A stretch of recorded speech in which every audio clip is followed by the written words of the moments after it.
السلام علیکم۔ History of Pakistan میں خوش آمدید۔ اور آج ہم بات کر رہے ہیں کہ پاکستان دو حصوں میں کیسے تقسیم ہوا۔ جیسا کہ آپ جانتے ہیں کہ بنگلہ دیش پاکستان کے ساتھ ایک عرصے رہا اور 1971 میں بنگلہ دیش مارز وجود میں آیا جو پہلے ایسٹ پاکستان تھا۔ مارشل لا لاگو کرنے سے مشرقی پاکستان کے عوام میں محرومی کا احساس مزید بڑھا۔ جنرل ایوب خان نے پارلیمانی نظام کی ناکامی کا سارا الزام سیاستدانوں پر ڈال دیا، جبکہ پاکستانی عوام کو یہ خیال تھا کہ پارلیمانی نظام کو نارائج کرنے کی ساری ذمہ داری مارشل لا حکومت پر عائد ہوتی ہے۔ وہیں پہ مشرقی پاکستان کے عوام نے وفاقی حکومت کی سرکاری زبان کے فیصلے کی سخت مخالفت کی۔ جنرل یحییٰ نے جنرل ایوب کو استعفیٰ دینے پر مجبور کیا۔ General Yahya chief of army staff, martial law administrator اور پاکستانی صدر بنے۔ انہوں نے ایوب کے زوال سے بہت کچھ سیکھا تھا۔ سیاسی جماعتوں پر لگی تمام پابندیاں جنرل یحییٰ نے ختم کی۔ ایوب کا بنایا متنازع آئین بھی منسوخ کر دیا۔ 1970 میں صدارتی الیکشن کروانے کی حامی بھری اور پاکستان کی تاریخ کے پہلے عام انتخابات کنڈکٹ کروائے۔ تاریخ پاکستان کے سب سے شفاف ترین انتخابات، لیکن نتائج بہت زیادہ خطرناک۔ But I think the people of East Pakistan had no intention to exploit or to govern anybody. 1970 کی عام انتخابات میں شیخ مجیب الرحمان کی عوامی لیگ نے 169 میں سے 167 سیٹیں جیت لی تھیں۔ مشرقی پاکستان میں انہوں نے کلین سویپ کیا اور اکثریت حاصل کرنے کے بعد شیخ مجیب الرحمان اپنے مطالبات میں اضافے کرتے چلے گئے، جن کو پاکستان کے حکمرانوں نے رد کر دیا۔ شیخ مجیب الرحمان ایسٹ پاکستان میں تو کلین سویپ کر گئے، لیکن وہ ویسٹ پاکستان میں کوئی سیٹ نہ لے سکے۔ ذوالفقار علی بھٹو نے مغربی پاکستان میں 81 سیٹیں جیتی، لیکن ان کے ساتھ بھی کچھ ایسا ہی ہوا کہ ذوالفقار علی بھٹو کو ایسٹ پاکستان میں ایک سیٹ بھی نہ ملی۔ یعنی کہ واضح اکثریت تو یہی تھی کہ شیخ مجیب الرحمان جیت چکے تھے اور اب جنرل یحییٰ کو اقتدار شیخ مجیب الرحمان کے سپرد کرنا تھا۔ لیکن یہ بات کسی طور پر بھی نہ جنرل یحییٰ کو اور نہ ہی ذوالفقار علی بھٹو کو ہضم ہو رہی تھی۔ پاکستان اس انتخابات کے بعد واضح دو حصوں میں بٹ چکا تھا۔ پورا مشرقی پاکستان شیخ مجیب الرحمان کے ساتھ کھڑا تھا۔ آئینی لحاظ سے تو مجیب الرحمان نئے حکمران منتخب ہو چکے تھے۔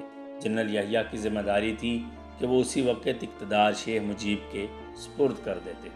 جنرل یحییٰ نے قومی اسمبلی کا اجلاس ڈھاکہ میں بلانے کا اعلان کیا اور جس کو بھٹو نے یکسر مسترد کر دیا۔ صرف یہی نہیں بلکہ بھٹو نے اپنے تمام اراکین سے کہا کہ کوئی بھی اگر اس اجلاس میں جاتا ہے تو وہ اس کی ٹانگیں توڑ دیں گے۔ بھٹو کو شیخ مجیب کے 6 نکات پر اعتراض تھا۔ جنرل یحییٰ پر دباؤ ڈالا گیا کہ اجلاس ملتوی کریں اور جنرل یحییٰ نے دباؤ میں آ کر اس اجلاس کو ملتوی کر دیا۔ اجلاس ملتوی ہوتے ہی مشرقی پاکستان میں گویا آگ لگ گئی۔ مشرقی پاکستان کے لوگ سمجھ گئے کہ کسی طور پر بھی ہمیں اقتدار ٹرانسفر نہیں کیا جائے گا، اور یہی ہوا۔ وہاں پر سول نافرمانی کی تحریک چلی اور فوج اور وہاں کی عوام آمنے سامنے آ گئی، اور ایک دشمن اسی طاق میں تھا۔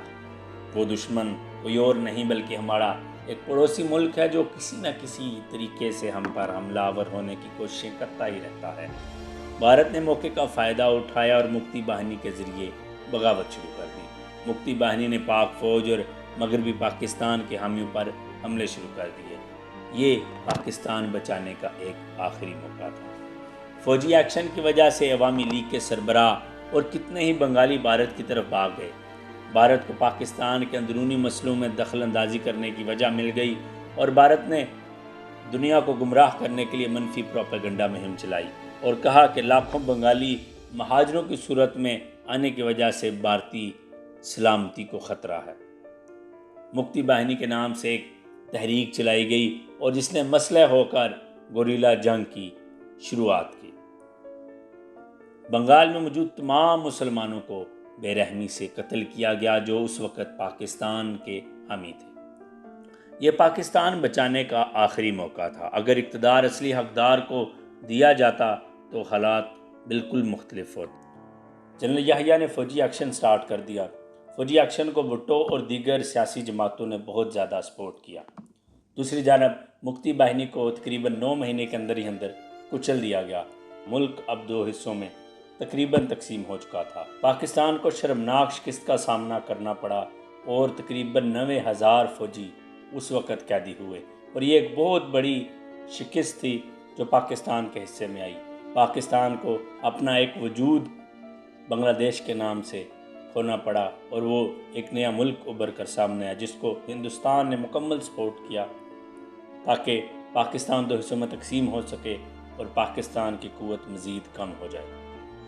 جنرل یحییٰ اگر چاہتے تو پاکستان 2 حصوں میں تقسیم نہ ہوتا، لیکن جنرل یحییٰ کو اکیلے الزام دینا کسی طور پر بھی انصاف نہ ہوگا، بلکہ اور بہت بڑے بڑے ایسے نام شامل ہیں جن کو آج بہت ہی زیادہ مظلوم بتایا جاتا ہے۔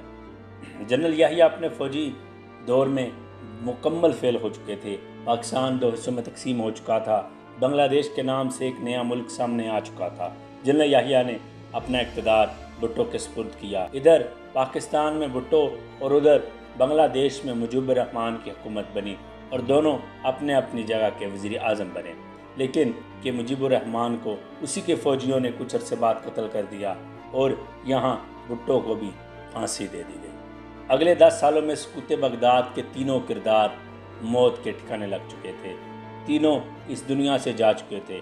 جنرل یحییٰ بھی کچھ عرصے بعد وفات پا گئے۔ سقوط بغداد کا تعین کرنے کے لیے حمود الرحمان کی ایک ڈاکومنٹری بنائی گئی جو کہ سامنے ہی نہ آ سکی۔